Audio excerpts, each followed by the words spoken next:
여기 한 점의 그림이 있습니다. 이 그림은 빛의 화가라고 불리는 렘브란트의 작품 부활하신 예수와 막달라 마리아라는 작품입니다. 부활의 아침을 그린 그림인데요. 한참을 들여다보아야 그것이 부활의 그림이라는 것을 자세히 알 수 있습니다. 중앙에는 한 남자가 서 있죠. 넓은 모자를 눌러 쓰고 있고 허리춤에는 칼 같은 것이 꽂혀 있습니다. 한 손에는 삽을 쥔 것으로 보이는데 그 모습이 부활하신 주님의 모습이다라기보다는 이른 아침 일터로 나가고 있는 동산지기와 같아 보입니다. 뒤로는 나무 한 그루가 서 있습니다. 마치 태초에 동산에 섰던 그 나무처럼 말입니다. 그리고 먼 배경에는 새벽빛이 퍼지기 시작하는 수평선 위로 예루살렘 성이 조용히 빛나고 있는 모습입니다. 이 화가의 그림에서 저의 눈길을 끄는 곳은 그 앞에 놓인 한 여인의 모습입니다. 그녀는 마리아겠지요. 무덤 앞에 주저앉아 있는 마리아, 그녀의 몸은 무덤을 향해 있음을 보게 됩니다. 그리고 동산지기는 그녀의 뒤에 서 있습니다. 그녀는 그토록 찾는 분이 바로 뒤에 서 계신다는 것을 알지 못했습니다. 그녀가 보고 있던, 그녀가 향하고 있던 방향에는 우리의 주님이 계시지 않았기 때문입니다. 우리는 무언가를 찾으며 살아갑니다. 우리는 늘 무언가를 향해 걸어가고 있습니다. 그게 사람이거나 아니면 시간이고 또 그게 또 아니라면 어떠한 마음일 것입니다.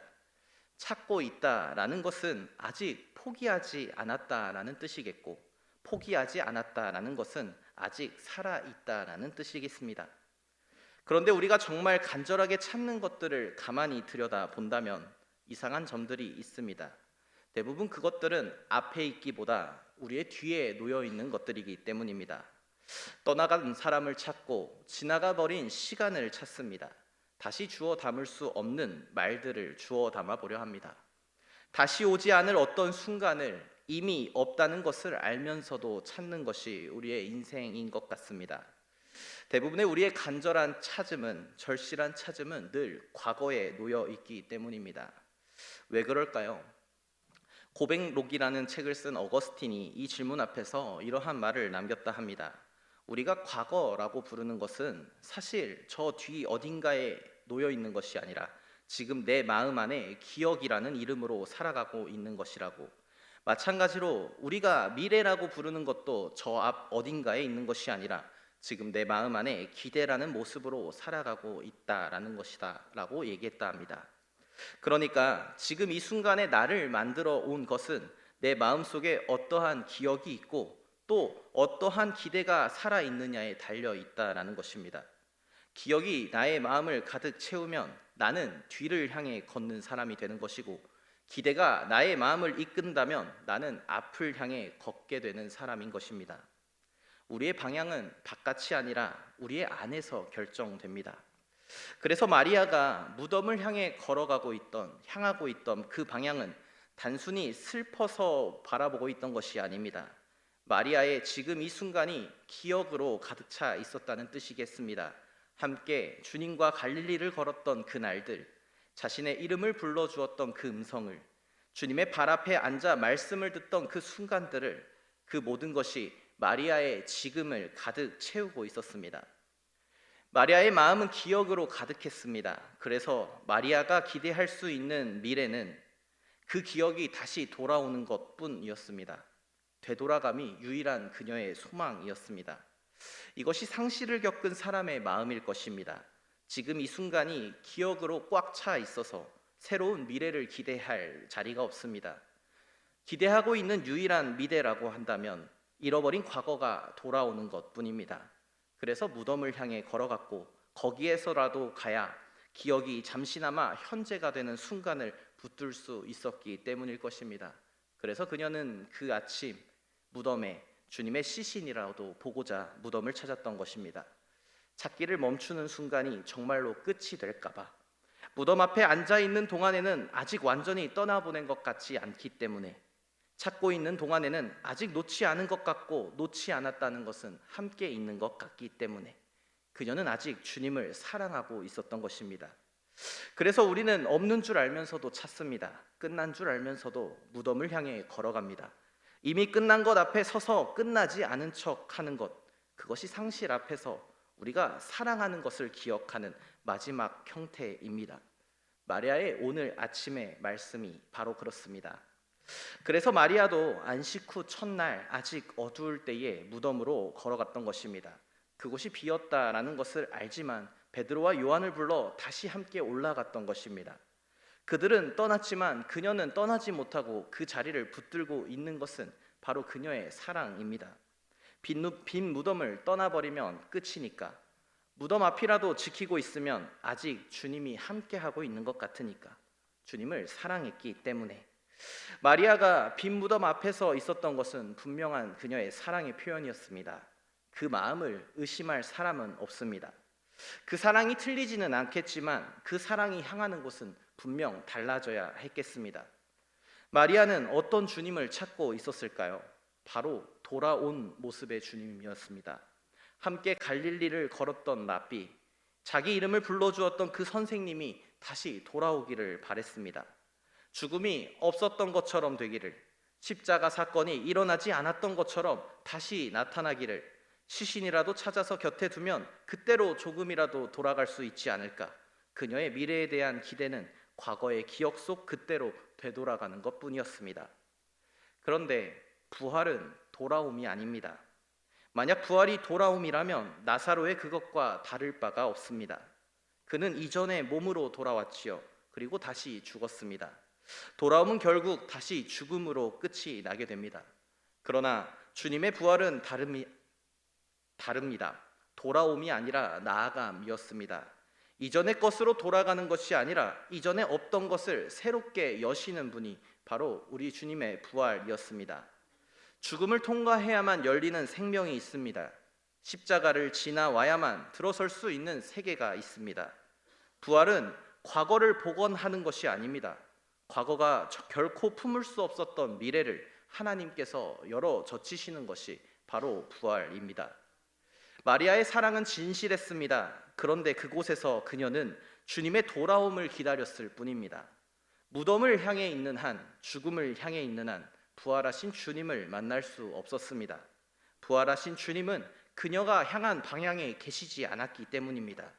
그러나 그녀가 고개를 돌렸을 때에, 무덤에서 돌이켰을 때에, 죽음에서 뒤돌아섰을 때에 비로소 부활하신 주님을 볼 수 있었던 것입니다.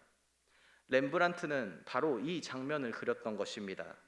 무덤을 바라보고 있는 마리아, 그리고 그녀의 뒤에 무덤을 뛰쳐나가 무덤 밖에, 동산 안에, 여명 아래 이를 나서고 있는 동산지기를, 삽을 들고 새로운 창조의 세계를 열어가시는, 일구시는 주님을 말입니다.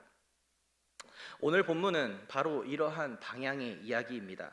무덤을 향하고 있던 한 여자가 몸을 돌이켜 부활의 주님을 만나는 이야기입니다. 그리고 그 만남이 일어났던 장소가 오늘 바로 동산이라고 소개하고 있습니다. 네 번째 복음서는 이 아침의 시간을 안식 후 첫날이다라고 전합니다. 우리에게는 그냥 일요일 새벽인가 싶습니다. 그런데 요한과 그 공동체에게는 다르게 울렸을 것입니다. 첫날, 안식 후 첫날. 우리는 요한의 복음서가 어떻게 시작하였는지를 기억할 것입니다. 태초에 창세기의 첫 단어와 같은 단어로 시작했습니다. 요한은 자기 복음서의 첫 줄부터 새로운 창세기를 쓰고 있다라고 여겼던 것 같습니다. 빛과 어둠, 말씀과 생명, 창조의 언어로 주님의 이야기를 열었던 것이 바로 요한의 복음서입니다. 복음서의 처음을 7날의 구조로 쌓아 올리고 마지막 7째 날의 첫 이적으로 가나의 혼인잔치 이야기를 전하며 새 시대의 시작을 알리고자 하였던 것입니다. 요한의 의도가 그러했다면 오늘 함께 나누려는 이 장은 새로운 창세기의 마지막 장면일 것입니다. 옛 창조의 안식이 끝나고 안식 후 첫날, 새로운 창조의 첫날이 시작되고 있는 아침인 것입니다. 그런데 새 창조의 첫날은 아직 어둡습니다. 아직 어두울 때에 요한에게 이 어둠은 어떤 의미인지 잘 아시지요? 그냥 해가 뜨지 않은 물리적인 시간이 아닙니다. 자신의 복음서를 시작하며 썼던 빛과 어둠의 유비가 여기서도 나타나고 있는 것입니다. 빛이 어둠에 비치되 어둠이 깨닫지 못하는 상황. 그러나 어둠을 뚫고 빛이 밝아오는 아침입니다. 마리아는 물리적으로도 어두운 새벽에 무덤을 향해 걸어가고 있지만 영적으로도 어둠 속에 있었을 때입니다. 아직 깨닫지 못한 채 무덤을 향했습니다. 태초의 창조 이야기도 이렇게 시작했지요. 어둠이 깊음 위에 있을 때에 시작되었던 이야기입니다. 하나님이 빛이 있으라 말씀하시기 전에 먼저 어둠이 있었습니다. 요한이 그리고 있는 새로운 창조의 이야기도 다르지 않습니다. 아직 아름답지 않지만, 아직 준비되지 않았지만, 어둠 속에서, 슬픔 속에서, 무덤 앞에서 밝아오기 시작하는 것이 안식 후 첫날 아침입니다. 마리아가 갈 수 있는 곳은 무덤밖에 없었습니다. 주님의 시신이라도 보고자 끝나버린 것을 곁에 두고자 했습니다. 그녀의 방향은 분명 죽음을 향해 있었습니다. 그런데 무덤에 도착하니 돌은 옮겨져 있었습니다. 무덤이 비어 있었고 마리아는 베드로와 요한에게 달려갑니다. 사람들이 주님을 무덤에서 가져다가 어디 두었는지 우리가 알지 못하겠다라고 말이지요. 그 소식에 두 제자가 달려왔고 무덤에 들어가 보았습니다. 세마포가 놓여 있었고 그들은 빈 것을 확인하고 집으로 돌아갔습니다. 빈 무덤은 곧 부활이 아니었습니다. 빈 무덤만으로는 아무것도 바뀌지 않았습니다. 그곳에 없다는 증거는 되겠지만 주님께서 살아계시다라는 만남은 아직 없었습니다. 제자들이 돌아갔지만 마리아는 그곳에 남았습니다. 그곳에 빈 무덤뿐이었지만 마리아는 그곳을 떠나지 못합니다. 그녀는 무덤 밖에 서서 울고 있습니다. 여전히 주님의 시신을 찾고 있습니다. 그런데 여러분, 여기서 한 가지 눈여겨볼 것이 있다면 이 이야기가 일어나고 있는 장소입니다. 요한은 이 장소에 특별한 이름을 붙여 놓았는데요, 다른 복음서에서는 소개하지 않는 이름입니다. 오직 요한만 이 단어를 사용하고 있는데 바로 동산이라는 단어입니다.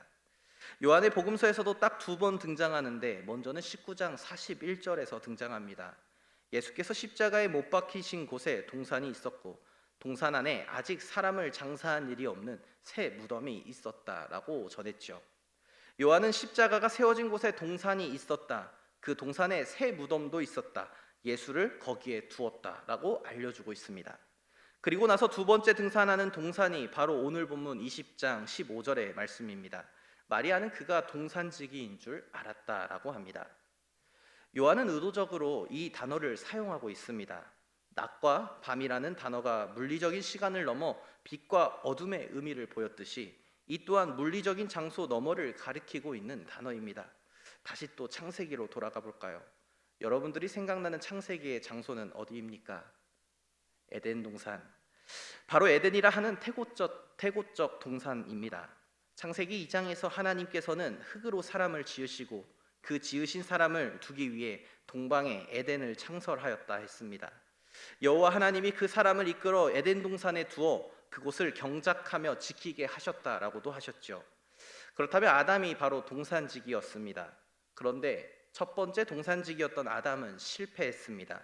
동산을 지키지 못했습니다. 경작하지 못하였고 돌봄 대신 욕심을 따라 자기의 길을 선택했던 동산지기였습니다. 그래서 동산에서 쫓겨났고 동산의 문은 닫혔습니다. 그것이 성경에서 있었던 첫 번째 동산의 이야기입니다. 실패한 동산지기의 이야기지요. 그런데 요한은 부활의 이 아침에 이 단어를 꺼내놓고 있는 것입니다. 바로 동산. 그것도 아무데나 놓지 않습니다. 십자가가 세워졌던 그 자리에, 그리고 무덤이 있는 그 자리에 동산이 있었다라고 말합니다. 요한은 우리에게 말하고 싶었던 것입니다. 새로운 동산은 십자가를 통하지 않고서는 도착하는 곳이 아니다라는 것입니다. 동산은 십자가가 서 있는 바로 그 자리에서 시작되는 곳이다라는 것입니다. 고통을 건너뛰고 열리는 에덴은 없습니다. 죽음을 피해 도착하는 낙원은 없습니다. 예수께서 십자가에 못 박히신 곳에 동산이 있었습니다. 첫 번째 동산은 아담의 실패로 닫혔지만 주님께서 십자가에서 모든 것을 속량하심으로 말미암아 새로운 동산이 여기 시작되기 시작합니다. 오늘 본문에서 마리아가 주님을 동산지기로 보았다라고 했을 때에 전통적인 해석은 마리아가 너무나 큰 슬픔에 겨워 착각했다라고 읽어왔을 것입니다. 슬픔에 눈이 가려워서 주님을 알아보지 못했다라는 해석입니다. 물론 그녀는 아직 깨닫지 못하고 큰 슬픔에 잠겨 있던 것은 사실입니다. 그러나 요한이 표현하고자 한 요한의 눈으로 본다면 이 착각 안에 드러나고 있던 진실이 있었던 것입니다. 바로 부활하신 주님은 참으로 동산지기라는 것입니다. 첫 아담이 동산을 맡았으나 지키지 못했습니다. 그리고 오신 새 아담은 십자가를 지시고 죽음을 통과하시고 그 자리에 새로운 동산을 열기 시작하셨습니다. 그리고 그 동산의 동산지기로 서 계십니다. 삽을 들고 돌보실 준비를 하고 렘브란트의 그림대로 말입니다. 여기서 부활이 무엇인지가 조금은 분명해지는 것 같습니다. 부활은 영혼이 빠져나가 어딘가 높은 곳을 향해 올라가는 것이 아닙니다. 부활은 이 세상 한복판에 다시 실패한 동산을 다시 열어가고 계시는 것입니다. 이미 실패한 동산이지만, 이미 망가진 동산이지만, 이미 무너져 보이는 곳이지만 하나님은 그 동산을 포기하지 않으신다. 주님께서 지으셨던 그 땅을 안식 후 첫날 다시 짓기 시작한다. 다시 가꾸신다라는 말씀입니다. 그래서 그 아들을 보내셨던 것입니다. 이 땅을, 이 삶의 자리를, 이 세계를 직접 들어오셔서 돌보시겠다라는 선언이었습니다. 동산지기는 삽을 들고 이 세상을 새롭게 일구어 갑니다. 이미 실패했다 보여지는 그곳을 포기하지 않고 다시 창조해 가십니다. 에덴의 동산에서 아담은 분명 실패했습니다. 그러나 십자가의 동산에서 주님께서는 죽으셨고 부활의 동산에서 동산지기로 서 계십니다. 세계의 동산을 관통하는 하나의 이야기, 실패한 동산이 십자가를 통해 회복이 되고 새로운 창조가 열리는 이야기입니다. 그 이야기에서 마리아는 아직 무덤을 향해 있던 것입니다. 울고 있었던 것입니다. 울면서 무덤 안을 들여다보고 있었던 것입니다. 두 천사가 앉아 있습니다. 왜 우는지를 묻자 그녀는 대답합니다. 누가 주님을 옮겨다가 어디다 두었는지 알지 못하는 이유입니다. 그때 뒤에서 들리는 음성이 왜 울고 있느냐, 누구를 찾느냐라는 질문입니다. 그 질문에 마리아는 그가 동산지기인 줄 알고 당신이 그분을 옮겼거든 어디 두었는지 말해달라. 그리하면 내가 가져가겠다라고 대답합니다. 마리아가 여전히 붙들고 있던 것, 지나가 버린 것, 이미 끝나버린 주님의 몸이었습니다. 여전히 지나간 주님을 붙들고 있습니다. 여전히 무덤을 향해 서 있는 모습입니다. 그때 주님께서는 그녀의 이름을 부르셨습니다. 마리아야. 요한복음 10장에 보시면 선한 목자는 자기 양의 이름을 하나하나 불러 이끌어낸다고 하였습니다. 양은 목자의 음성을 알아듣고 낯선 자의 음성을 따르지 않는다고도 하였습니다. 이 동산지기는 목자입니다. 이 세상이라는 동산을 돌보시는 분이 이름을 불러 양떼를 이끌어내시는 분이셨습니다. 마리아는 주님을 알아보지 못했습니다. 그러나 주님께서 먼저 이름을 부르시며 찾아오셨습니다. 그녀는 주님을 간절히 찾는다라고 노력한다라고 했겠지만 찾지 못했을 때에, 다 끝나버렸을 때에, 실패한 그 자리에서 주님은 먼저 찾아오셨습니다. 그제서야 마리아는 몸을 돌이킵니다. 무덤을 향해 있던 몸이 돌아섭니다. 주님을 향해 돌아섭니다. 이러한 물리적인 전환이 신학적인 전환이었습니다. 바로 부활의 신앙으로 새로운 삶으로 시작된 마리아의 삶입니다. 죽음의 방향에서 생명의 방향으로, 돌아감에서 나아감의 방향으로, 과거에서 미래로, 기억에서 기대로 향하는 것입니다. 마리아는 외칩니다. 라보니. 그럼에도 여전히 마리아는 예수를 붙들려고 해보는 것 같습니다. 이해할 수 있겠습니다. 얼마나 보고 싶었던 모습일까요? 이제 다시는 놓치지 않으리라 생각했을 것입니다. 자기가 알던 이전에 그 선생님이 돌아왔다라고 여겼던 것입니다. 그러니 주님께서는 이렇게 말씀하시지요. 나를 붙들지 말라. 마리아가 붙들려 한 것은 기억 속에 익숙한 주님이었습니다. 이전에 알았던 선생님의 모습, 갈릴리를 함께 거닐던 분, 부활하신 주님을 알아는 봤지만 여전히 자기가 알던 모습 그대로 주님을 이곳에 붙들려 하였습니다. 그런데 주님의 모습이 어떻다 했지요? 동산지기라 했습니다. 이 땅을 다시 가꾸기 위해, 다시 창조하시기 위해 나아가셔야 할 분이셨습니다. 그래서 부활하신 주님은 돌아오신 주님이 되지 않았습니다. 새로운 창조로 나아가시는 분이셨습니다. 주님께서는 말씀하십니다. 내가 내 아버지 곧 너희 아버지, 내 하나님 곧 너희 하나님께로 올라갈 것이다. 이전에는 나의 아버지였습니다. 그런데 지금은 너희의 아버지이기도 하다라고 말씀하십니다. 주님의 부활로 새로운 관계의 지평이 열리고 있는 것입니다. 십자가를 통과하고 부활의 신앙을 살아가는 성도여야만 하나님 아버지를 나의 아버지라 부를 수 있는 것입니다. 이전으로 돌아가는 것이 아니라 이전에 없던 새로운 세상으로 열어가고 나아가고 있는 것입니다. 마리아는 과거의 예수를 놓아야만 했습니다.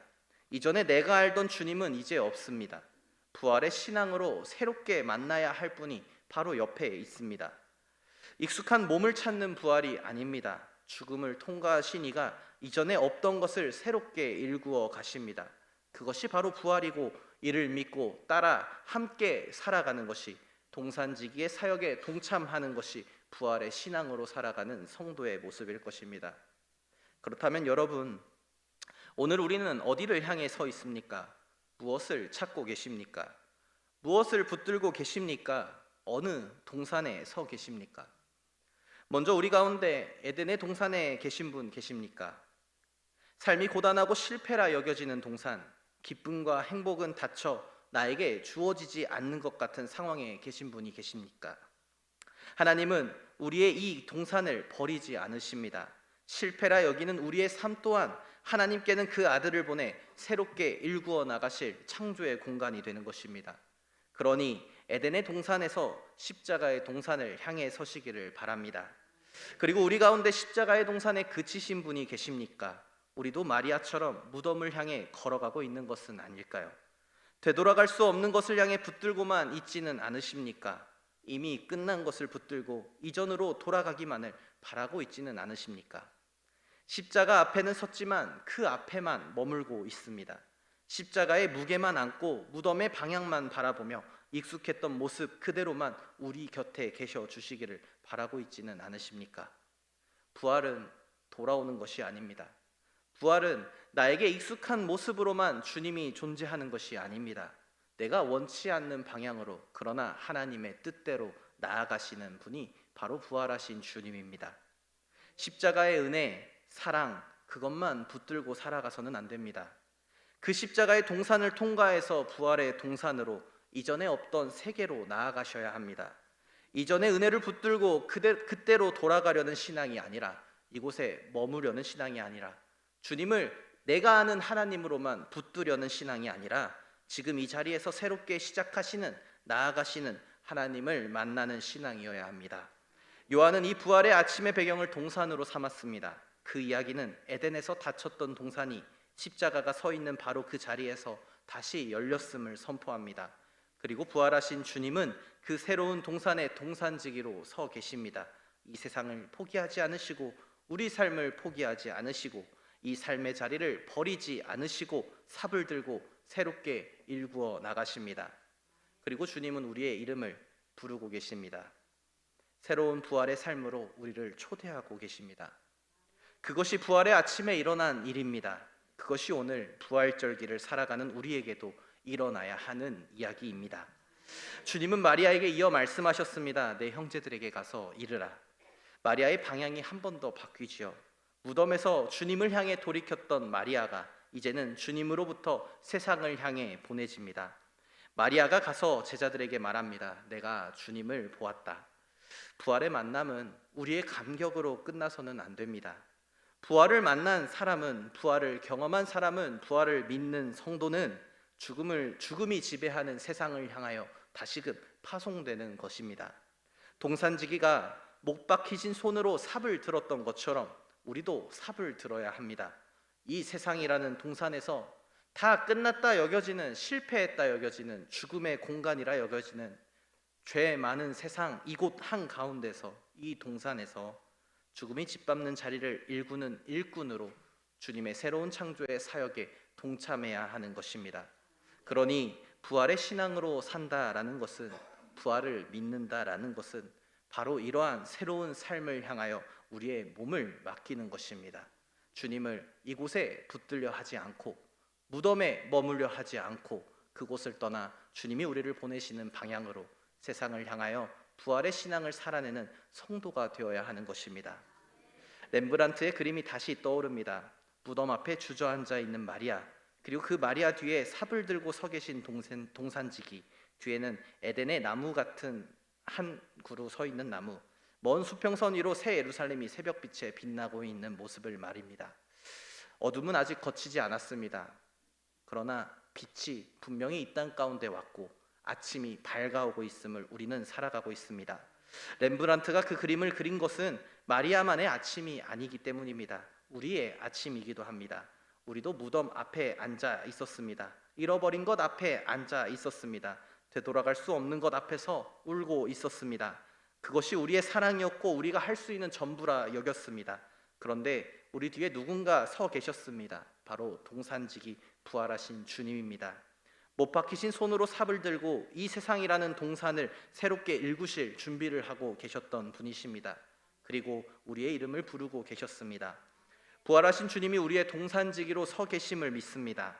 무덤을 향해 서 있던 우리의 방향이 오늘 이 말씀 앞에서 우리의 이름을 부르시는 그 음성을 따라 돌이켜 보기를 소망합니다. 되돌아감의 신앙이 아니라 나아감의 신앙으로 죽음을 통과해서 새 창조를 여신 그 주님을 따라 함께 걸어가는, 함께 이 땅을 일구는 저와 여러분들 되시기를 소망합니다. 그리하여 우리가 서 있는 이 자리가, 우리가 살아가고 있는 이 삶이 하나님이 포기하지 않으시고 돌보시는 동산임을 믿으며 그 동산을 함께 일구는 일꾼으로 살아가는 저와 여러분들 되시기를 진심으로 축복합니다. 축복합니다. 아멘. 동산지기이신 주님이 우리의 이름을 부르시는 이 부활의 계절, 우리의 모든 걸음 가운데에 모든 지각에 뛰어난 하나님의 평강이 그리스도 예수 안에서 우리의 마음과 생각을 지키실 것입니다.